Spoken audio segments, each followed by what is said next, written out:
Assalamualaikum warahmatullahi wabarakatuh. Perkenalkan, nama saya Napria Lupia dari 12 Keperawatan 1. Di sini saya akan menjelaskan bagian 1 tentang dasar perawatan lansia.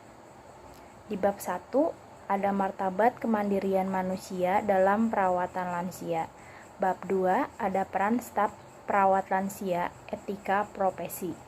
Dan bab 3 ada menjamin keselamatan dan manajemen resiko dalam perawatan lansia. Bab 1 ada martabat kemandirian manusia dalam perawatan lansia. Martabat manusia dan penghormatan atas hak asasi manusia. Staf perawat lansia adalah tenaga profesional yang bertugas memberikan dukungan terhadap orang-orang yang mengalami kesulitan. Martabat manusia adalah konsep dasar pemberian dukungan atau penghormatan terhadap masing-masing selaku individu.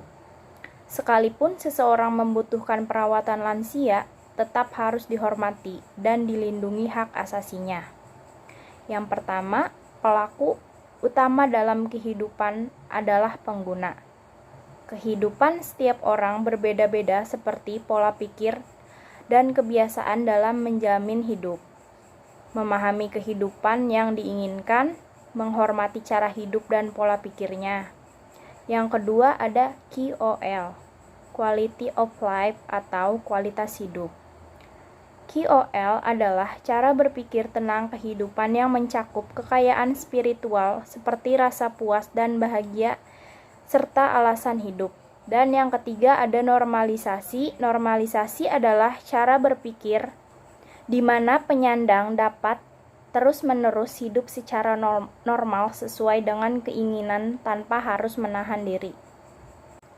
Selanjutnya ada dukungan. Yang pertama, dukungan kemandirian membantu pengguna untuk memilih bagaimana mereka menjalani hidup. Dukungan yang diberikan tidak hanya terkait dengan gerakan tubuh, seperti berpindah dan berganti pakaian, tetapi juga disesuaikan dengan kemampuan pengguna. Yang kedua, pilihan sesuai dan keputusan sendiri. Pengguna memutuskan apa yang akan ia lakukan berdasarkan cara hidup dan nilai yang akan dia anut selama ini. Yang ketiga ada pemahaman hidup. Definisi kehidupan. Kehidupan di tiap negara berbeda-beda berdasarkan budaya dan kebiasaannya. Cara hidupnya pun beragam karena adanya kemauan, nilai-nilai, dan prinsip individu.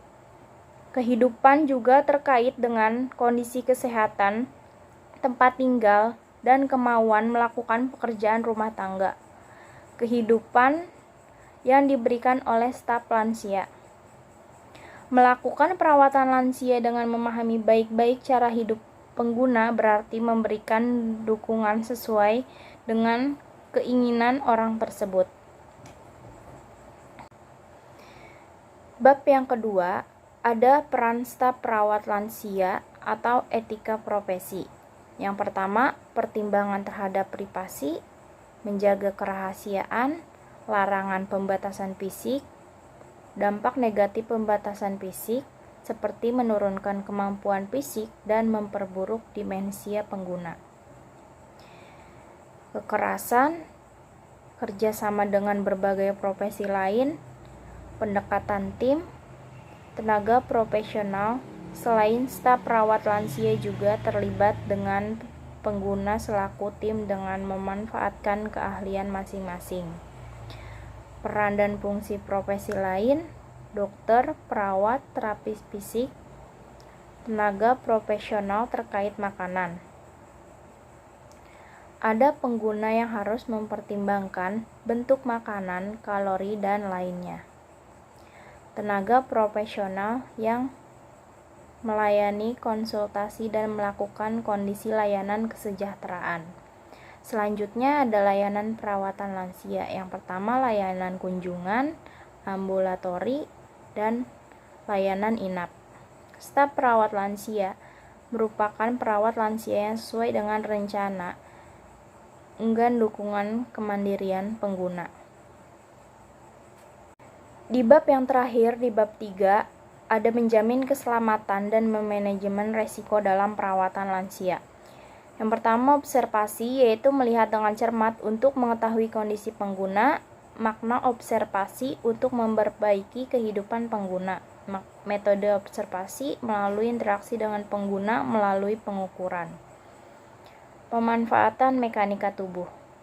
Memperlebar landasan penumpang untuk merendahkan posisi pusat berat, mendekatkan pusat berat ke sisi yang mendapatkan perawatan lansia, menggunakan grup otot yang lebih besar seperti otot paha, memperkecil tubuh, mengupayakan untuk menaruh pengguna mendekati Anda ketimbang mendorongnya. Memindahkan pusat berat sebisa mungkin dilakukan secara datar, mengarahkan kaki ke arah pindah tanpa memutar tubuh menggunakan prinsip tuas. Pola penting untuk mencegah sakit pinggang, pemanfaatan kekuatan pengguna setelah memastikan kondisinya, menggunakan alat bantu, meninjau gaya hidup. Penyakit menular dan langkah penanganannya. Yang pertama, pengetahuan dasar terkait penyakit menular. Yang kedua, jenis patogen. Yang ketiga, persepsi observasi. 3 elemen penyakit menular dan prinsip memutuskannya. Sumber infeksi, inang dan jalur infeksi. Mencuci tangan dengan menggunakan air mengalir dan sabun. Pencegahan kecelakaan dan langkah penanganan. Mengamati baik-baik kondisi pengguna, memeriksa alat bantu sebelum digunakan, memeriksa lingkungan sekitar, menjamin resiko, langkah mitigasi bencana, menyiapkan benda-benda yang diperlukan, penyelenggaraan simulasi bencana. Segitu saja penjelasan video dari saya, kurang lebihnya mohon maaf. Wassalamualaikum warahmatullahi wabarakatuh.